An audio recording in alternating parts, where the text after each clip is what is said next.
If a man's feelings be of God, a person's feelings be of God, he will rebuke all thoughts of cheapness. That which costs nothing is worth nothing.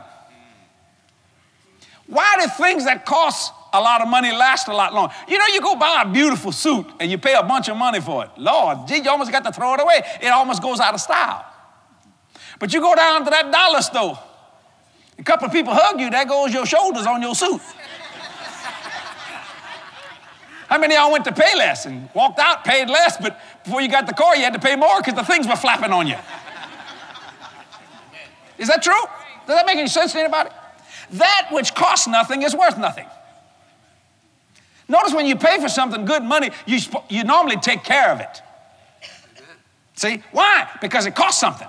You normally take care of that. See, if a man's feelings be of God, he will rebuke all thoughts of cheapness. That which costs nothing is worth nothing. See, you are what your motives say you are.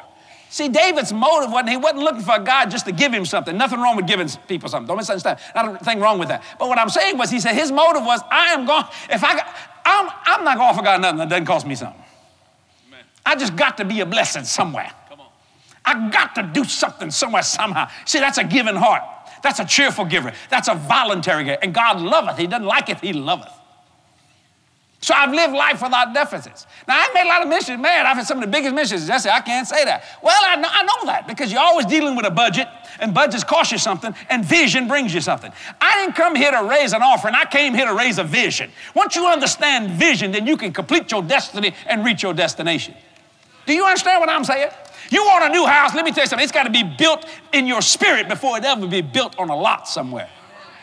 You've got to see this thing. You've got to faith it out so it'll come to pass. Yeah, but it's going to cost this. We know things are going to cost things. That's not the issue. You got to give God a job. It must cost us something if we're going to live life without deficits. The David principle. I will not offer God something or offer you something that doesn't cost me something. The David principle. Do not live at random. Beware of thinking that what you do is insignificant. That which costs nothing is worth nothing. And if it costs you something, you can take it to the bank. You're going to get God's attention. The David principle. Order your copy today.